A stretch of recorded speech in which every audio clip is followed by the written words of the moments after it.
Listen to the station that is making a positive difference. You are listening to WARL 1320 AM, Attleboro, Providence. Positive energy moving forward.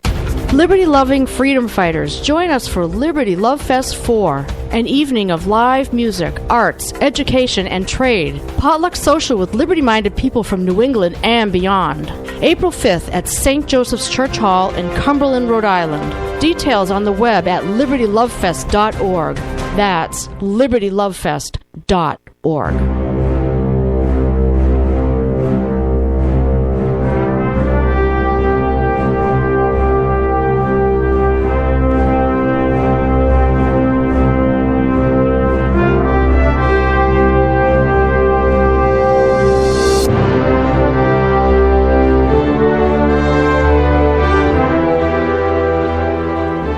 My name is Tony Jones, and you are tuned in to The Coalition, where we discuss all sides of local, regional, and national news, politics, and current events online at coalitionradio.us. Throughout the program, you can check in with me on Twitter at coalition_radio, and of course on the almighty Facebook at facebook.com/thecoalitionradio.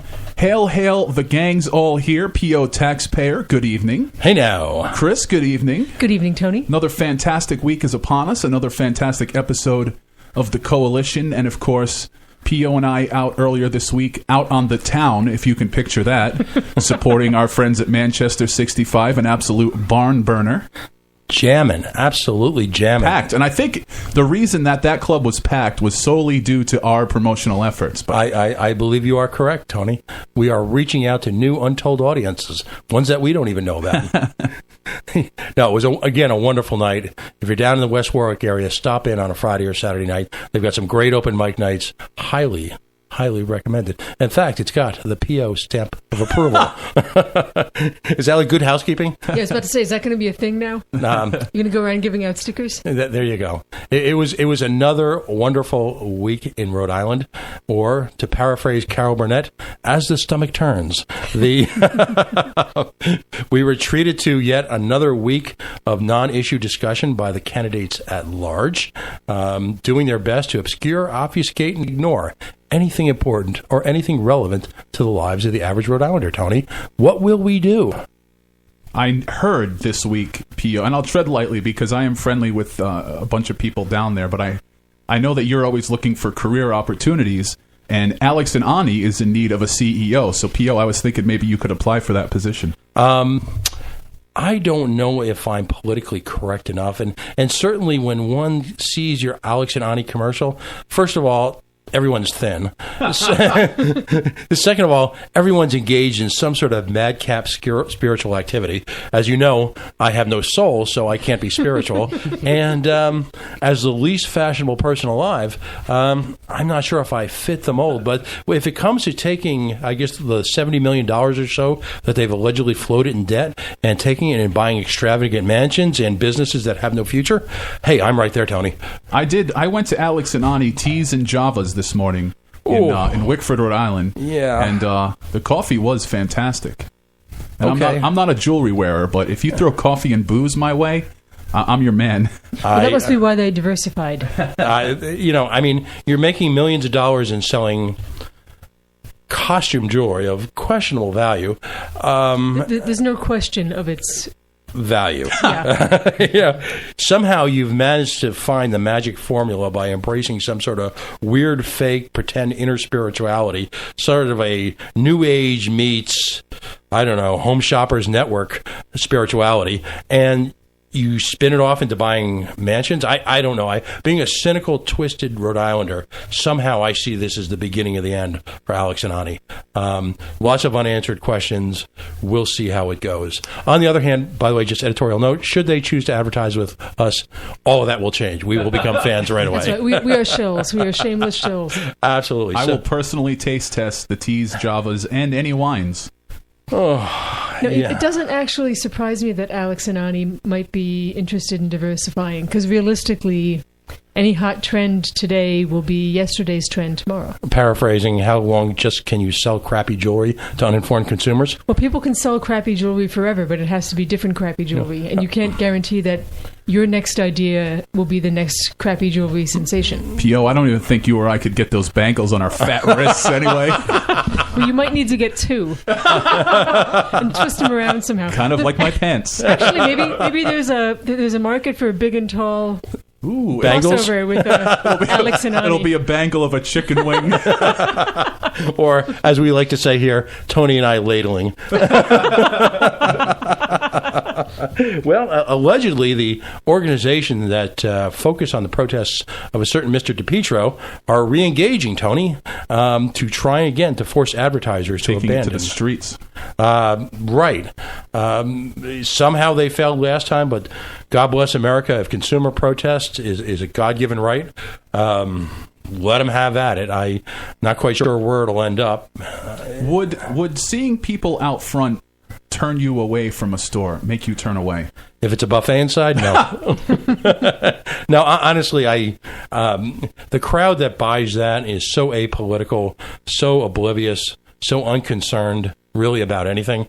I think they'd go in regardless. Sure. It's consumerism at its worst. I mean, these commercials that they run are just this kind of hodgepodge of, again, false spirituality, some sort of eclectic mix of romance and all that can be had for. It's sort of like casinos. I mean, for a couple $1 in a care, you can become a better person, more attractive. It's basically charm bracelets for people who don't want to go to Jared. Wow. You know, that's about as harsh.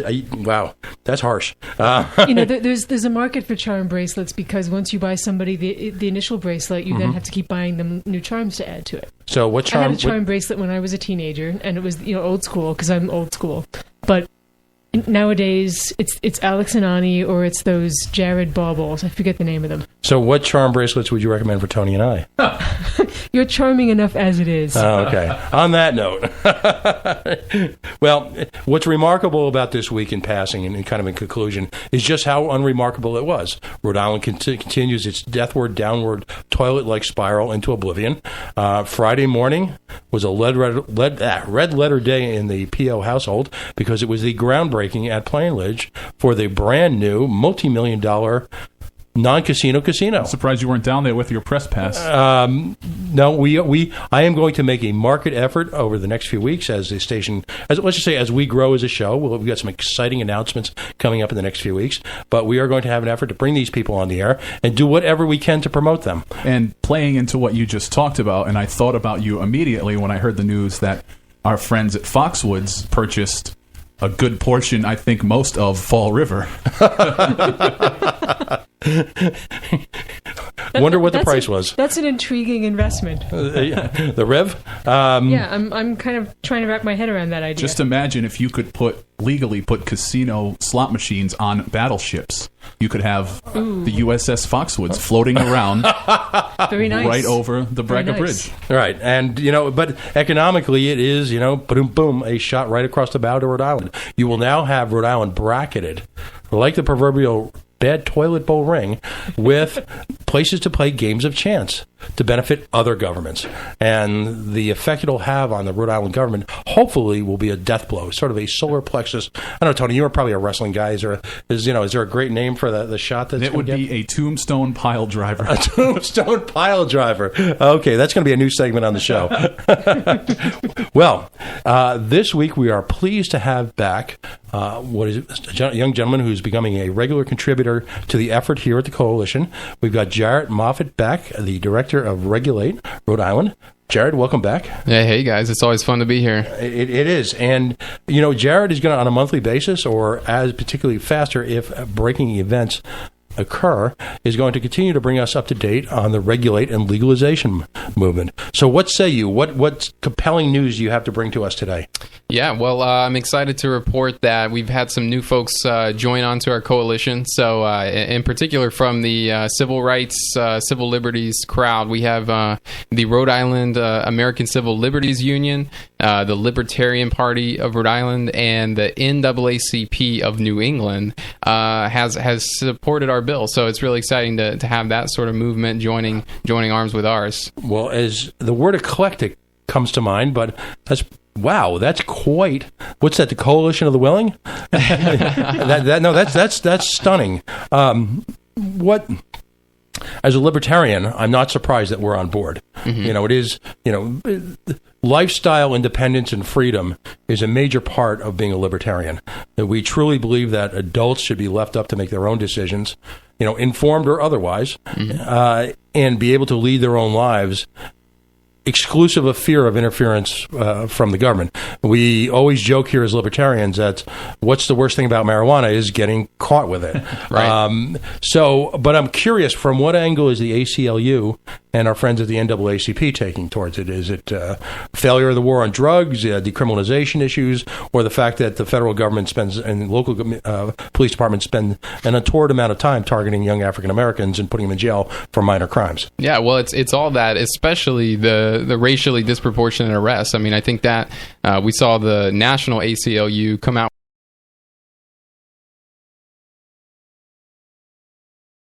racially biased arrests for marijuana pretty much everywhere, including Rhode Island. And so, that's something that the NAACP certainly cares a lot about.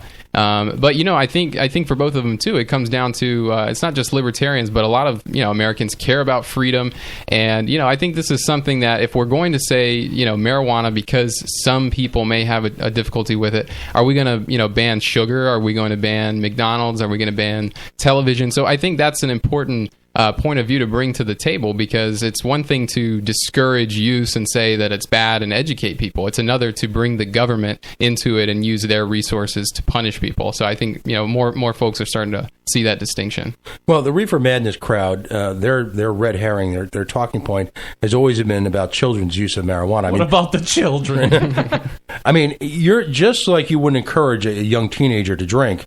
Your movement doesn't encourage young teenagers to smoke pot, right? Absolutely not. Yeah, absolutely not. What we're trying to get across to people is that we've looked at states that have medical marijuana, states that have decriminalization laws, other countries in Europe that have experimented with marijuana laws. And what we see across the board is that using punishment, using law enforcement resources actually is a very, very ineffective tool to discourage young people from using. So, what we say is, why not put it behind the counter of a licensed business where that business has an incentive not to sell to minors, and where we have more control over how it's sold and where it's sold.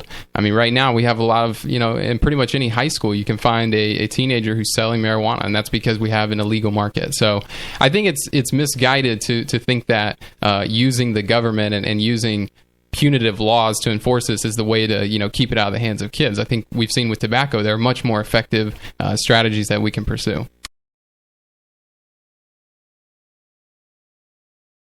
In the we'll call it hospitalizations and deaths of people using illegal drugs, largely because of the unregulated nature of the drugs and the quality issues and the poisonings that can occur, correct? I would definitely agree with that. Absolutely. I mean, regulation allows you to inform the consumer about what they're purchasing. We can include, information about how to find treatment if someone needs it. But right now, what we're doing is stigmatizing people who use marijuana, labeling them as criminals, and that's not an effective way to help the people that need help, and it's not an appropriate way to treat adults who make this decision, who I think, as we said earlier, should have that freedom to make that choice. It's also fairly hypocritical because right now marijuana use is cutting across a very broad cross-section of American society. Mm-hmm. And, some of the people who are supporting the politicians who are so staunchly against this are themselves smoking it. Right. Yeah, that is the irony. I think I deal with that sometimes with people who, use marijuana, but they're afraid to support legalization because someone might suspect that they use or something, and they don't want to support it. So it is confusing and is very hypocritical. Where does the legislation stand right now? What at this moment in time? Give us a snapshot of what's happening, where it is, and what's potentially happening. Right. So the bill was introduced a while back in February, and so it was assigned to the Judiciary Committee in both the House and Senate. It has yet to be assigned a hearing date. So we're expecting that to be probably towards the end of March, maybe beginning of April. We're not sure exactly when that's going to be, but that's going to be the next big hurdle is for us to get it out of committee. What committee is it? Judiciary? What committee do you think would entertain